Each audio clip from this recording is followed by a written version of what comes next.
Your Royal Highness Meghan Markle, congratulations to you both. Thank you. Can we start with the proposal and the actual moment of your engagement? When did it happen? How did it happen?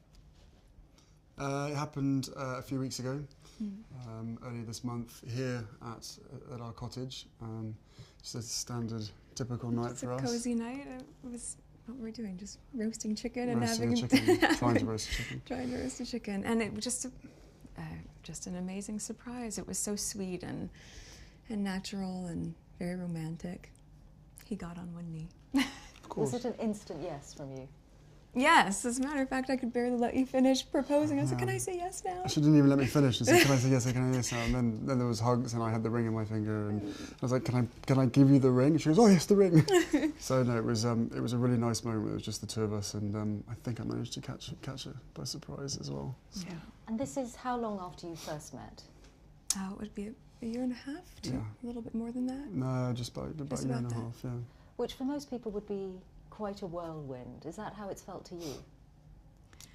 I don't think that I would call it a whirlwind in terms of our relationship. Obviously, there have been layers attached to how public it has become after we had a good 5-6 months almost with just privacy, which was amazing.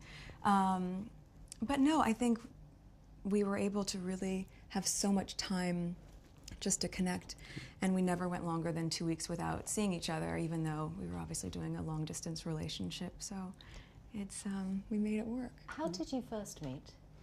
Yes, we first met. We were introduced actually by a mutual friend, who we should protect her privacy and not reveal too much of that. And but it was literally through her, and then we met once and then twice back to back, 2 dates in London. Last July, yes, beginning of July, and then it was, I think, about 3, maybe 4 weeks later that I managed to persuade her to come and join me in Botswana, and we camped out with each other under the stars, and she came and joined me for 5 days out there, which was absolutely fantastic. So then we were really by ourselves, which was crucial to me, to make sure that we had a chance to get to know each other. Yeah. But the friend who introduced you, was she trying to set you up? Yes, it was definitely a setup. It was a blind date. It was a blind date, and, for sure. And it's so interesting because we talk about it now, and even then, because I'm from the States, you don't grow up with the same understanding of the royal family, and so while I now understand very clearly there's a global interest there, I didn't know much about him, and so the only thing that I had asked her when she said she wanted to set us up was, I had one question. I said, "Well, is he nice?" Because if he wasn't kind, it just didn't seem like it would make sense. And so we went and met for a drink, and then I think very quickly into that we said, "Well, what are we doing tomorrow? We should meet again." What are we doing tomorrow? Let's meet again. And then it was like, right, diaries. We need to get the diaries out and find out how we're going to make this work, because I was off to Africa for a month. She was working, and we just said, right, where's the gap? And the gap happened to be in the perfect place. So how much did you, Prince Harry, know about Meghan? Had you seen her on TV? No, I'd never even heard about her until this friend said Meghan Markle. I was like, right, okay, give me a bit of background. what's going on here? So no, I'd never watched Suits. I'd never heard of Meghan before, and I was beautifully surprised when I walked into that room and saw her, and there she was sitting there. I was like, okay, well, I'm going to really have to up my game. I'm going to sit down and make sure I've got a good chat. I think for both of us, though, it was really refreshing, because given that I didn't know a lot about him, everything that I've learned about him, I learned through him, as opposed to having grown up around different news stories or tabloids or whatever else. Anything I learned about him and his family was what he would share with me, and vice versa. So for both of us, it was just a really authentic and organic way to get to know each other. And was that quite refreshing for you in the way that you've been brought up, with a lot of people knowing a lot about you? Was it refreshing? Or thinking they know. Or thinking they know. Exactly. Yeah, no, it was hugely refreshing to be able to get to know someone who isn't necessarily within your circle, doesn't know much about me, I don't know much about her. So to be able to start almost afresh, right from the beginning, and getting to know each other step by step. And then taking that huge leap of only 2 dates, and then going effectively on holiday together in the middle of nowhere, and showing a tent together and all that kind of stuff. It was No, it was fantastic. It was absolutely amazing to get to know her as quickly as I did. And starting a long-distance relationship, you were working on Suits, you had, I imagine, a packed filming schedule. You've got lots of commitments of your own. How hard was it to keep things going? It was, yeah. It was just a choice, right? I think that very early on when we realized we were going to commit to each other, that we knew we had to invest the time and the energy and whatever it took to make that happen. And so yes, with the filming schedule, it was not the easiest because it of course included a lot of travel back and forth, but... I don't think you've had any idea what time zone you've been on for the last year and a half. No. Coming over here 4 days or a week and then going back and then straight into filming the next day, 4 a.m. wake-up calls on a Monday, Yes. straight into set, you know. And right off the plane and straight to set, yeah, and just coming I'm just back trying and to doing it trying again. to stay as close as possible, but you know, on 2 different time zones and 5 hours apart does have its challenges. But we made it work and now we're here, so we're thrilled. But in the case of your relationship, unlike for most people, there's this whole layer of what it means to get involved with someone from the royal family. How much of a sense did you have, Meghan, of the enormity of what you were getting into, what it might mean for your life? I think I can very safely say, as naive as it sounds now, having gone through this learning curve in the past year and a half, I did not have any understanding of just what it would be like. I don't think either of us did that. We both said that, even though we knew that it would be. Yeah, I tried to warn you as much as possible, but I think both of us were totally surprised by the reaction after the first 5-6 months of what we had to ourselves of what actually happened from then. So I think you can have as many conversations as you want and try and prepare as much as possible, but we were totally unprepared for what happened after that. The scrutiny. Well, all sorts. Well, I mean, I think also because there's a misconception that because I have worked in the entertainment industry that this would be something I would be familiar with. But even though I'd been on my show for, I guess, 6 years at that point, and working before that, I've never been part of tabloid culture. I've never been in pop culture to that degree, and lived relatively quiet life, even though I focused so much on my job. And so that was a really stark difference out of the gate. But and I think we were just hit so hard at the beginning with a lot of mistruths that I made the choice to not read anything, positive or negative. It just didn't make sense, and instead we focused all of our energies just on nurturing our relationship. On us, yeah. On us. And some of that scrutiny, and you ended up making a very public statement about it, some of that scrutiny was centred around your ethnicity, Meghan. When you realised that, what did you think? Of course it's disheartening. You know, it's a shame that that is the climate in this world, to focus that much on that, or that would be discriminatory in that sense. But I think, you know, at the end of the day, I'm really just proud of who I am and where I come from, and we have never put any focus on that. We've just focused on who we are as a couple. And so when you take all those extra layers away and all of that noise, I think it makes it really easy to just enjoy being together and tune all the rest of that out. But now that it is all official, Prince Harry, do you have that sense that the combination of the two of you, your different backgrounds, that you together represent something new for the royal family?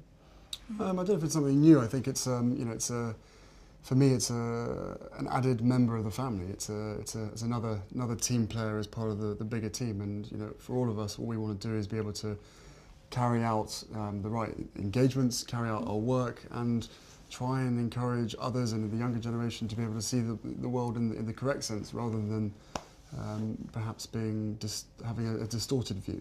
So you know, the fact that I fell in love with Meghan so incredibly quickly was a sort of confirmation to me that everything, all the stars were aligned, everything was just perfect. It was this beautiful woman just sort of literally tripped and fell into my life. I fell into her life, and the fact that I know the fact that she'll be really unbelievably good at the job part of it as well, is obviously a huge relief to me, because she'll be able to deal with everything else that comes with it. But no, you know, we're a fantastic team. We know we are, and we hope to, you know, over time, try and have as much impact for all the things that we care about as much as possible. I am very excited about that, yeah. And Meghan, given your acting and the profile you had, you'd already been involved in various causes, you'd been an ambassador for UN Women. What about this new role? I mean, you're going to have a bigger platform, a bigger voice. What do you want to do with it?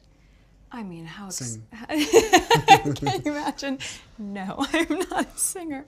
I think what's been really exciting as we talk about the transition of this out of my career but into the role is that, as you said, the causes that have been very important to me I can focus even more energy on, because very early out of the gate, I think you realize once you have access or a voice that people are willing to listen to, with that comes a lot of responsibility, which I take seriously. And at the same time, I think in these beginning few months and now being boots on the ground in the UK, I'm excited to just really get to know more about the different communities here, smaller organizations who are working on the same causes that I've always been passionate about under this umbrella. And also being able to go around to the Commonwealth. I think it's just the beginning of a... There's a lot to do. Really? There's a lot to do. And it's an immense change. You're getting a new country out of it, a husband obviously, but also giving up your nice. career. Yes, it's nice. Yes. But I don't see it as giving anything up. I just see it as a change. It's a new challenge. It's a new chapter, right? And also keep in mind, I've been working on my show for 7 years. So we were very, very fortunate to be able to have that sort of longevity on a series. And for me, once we hit the 100 episode marker, I thought, you know what, I have ticked this box and I feel really proud of the work I've done there. And now it's time to, as you said, work as a team with you. Yeah. But do you have that sense of responsibility, Prince Harry, for what you're asking Meghan to do? Of course, that sense of responsibility was essentially from day one, or maybe a couple of months in, when I suddenly realised actually this is, you know, I know that I'm in love with this girl, and I hope that she's in love with me. But we still had to sit down on the sofa, and I still had to have some pretty, frank conversations with her to say, look, what you're letting yourself in for is, it's a big deal, and it's, it's not easy for anybody. But I know that, at the end of the day, she chooses me, and I choose her, and therefore, whatever we have to tackle together or individually will always be us together as a team. So, I think she's capable. It's so nicely said, isn't it? I don't know. She's capable of anything. And together, as I said, there's a hell of a lot of stuff and work that needs doing. At the moment, for us, it's going to be making sure that our relationship is always put first. But no, look, both of us have passions for wanting to make change for good, and with lots of young people running around the Commonwealth, that's where we're going to spend most of our time, hopefully. And it was really one of the first things we connected on. It was one of the first things we started talking about when we met, was just the different things that we wanted to do in the world and how passionate we were about seeing change. I think that was, that's what got date 2 in the books, probably. Plenty to talk about. Children? Not currently, no. No, of course, I think one step at a time, and hopefully we'll start a family in the near future. Have you met each other's families, I imagine? Yes, his family's been so welcoming, and You've met quite a few of them, actually. I have, on both sides of his family, his mom's side as well, which has been really important to me too. But yes, the family has been great, and over the past year and a half, we've just had a really nice time getting to know them and progressively helping me feel a part of not just the institution, but also part of the family, which has been really, really special. Trying to track them down and make sure that they're around at the same time that she's popping in without telling too many people. And so we've actually done incredibly well to make sure that you've met all the key people. So does that mean a lot of the time that you've been together in this last year and a half, you've been at home a lot? Yes. No, we've we had to sort of reverse the whole process, and cozy nights in front of the television, cooking dinner with just the two of us by ourselves in our little cottage, rather than going out for dinner and being seen in public. So we reversed the whole process, which is it's provided different opportunities, and it's made us a hell of a lot closer in a shorter space of time. That's true. That's without question. So if anybody else at home is listening, then maybe slow down on the dates and maybe spend more time at home. But no, it's for us. It's an opportunity to really get to know each other without other people looking or trying to take photos on their phones and all that kind of stuff. With that comes with the job, comes with the role. But Well, where possible, yes. yeah. And we were able to really get to know each other that way, but also then to go and have friends over for dinner, or to go to his family for tea, or any of those sort of things, and even just to take the time to be able to go on long country walks and just talk. We've been all over the place. Have you met the Queen? I have, yes. A couple of times. What was Yes, that sure, like? a couple of times. It's incredible. I think, to be able to meet her through his lens, not just with his honor and respect for her as the monarch, but the love that he has for her as his grandmother. All of those layers have been so important for me, so that when I met her, I had such a deep understanding and, of course, incredible respect for being able to have that time with her. And we've had she's an incredible woman. And the corgis took to you straight away.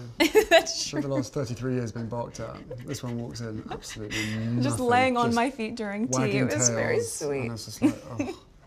That has to be a good sign. Speaking of dogs, have you brought yours to the UK? Well, I have 2 dogs that I've had for quite a long time, both my rescue pups, and one is now staying with very close friends, and my other little guy he's in the UK. He's been here for a while. Okay, let's hope he adjusts well. I think he's doing just fine.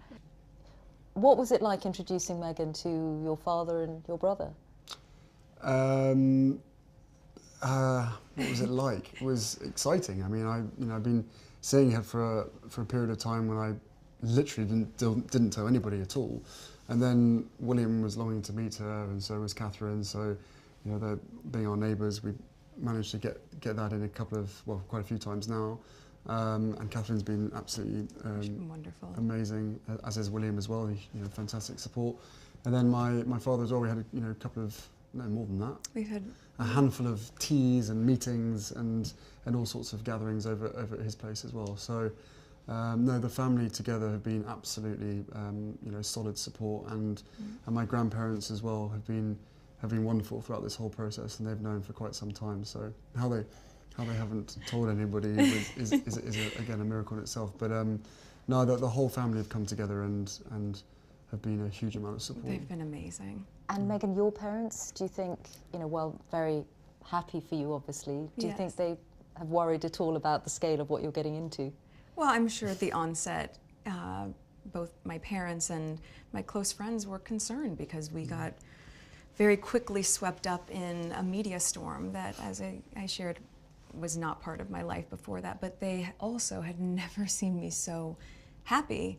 And I think also once my friends, were able to really meet Harry and my mom, who we've spent a lot of time with, who was so much fun. Your mum's amazing. It was just, it was just obvious that no matter what we were being put through, that it was just temporary, and that we were going to be able to get through that. So everyone was really happy for me. He's talked to my dad a few times, hasn't been able to meet him just yet, but it's all been worth every effort. Yeah, it's been great. Your ring. Oh yes. Tell us about your ring. The ring is obviously yellow gold, because that's what, her favourite, and the main stone itself I sourced from Botswana, and the little diamonds either side are from my mother's jewellery collection, to make sure that she's with us on this crazy journey together. And it's beautiful, and he designed it. It's incredible. Yeah. Yeah. And make sure it stays on that finger. Of course. What does it mean to you, Meghan, to have those stones on your finger that once belonged to Princess Diana?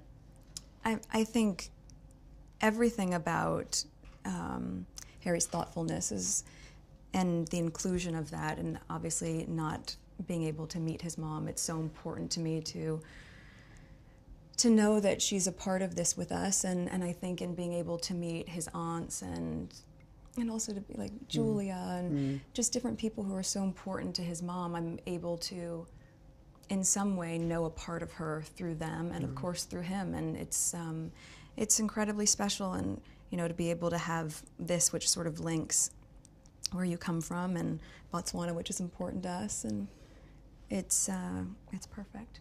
What do you think your mother would have thought of Meghan or said about Meghan?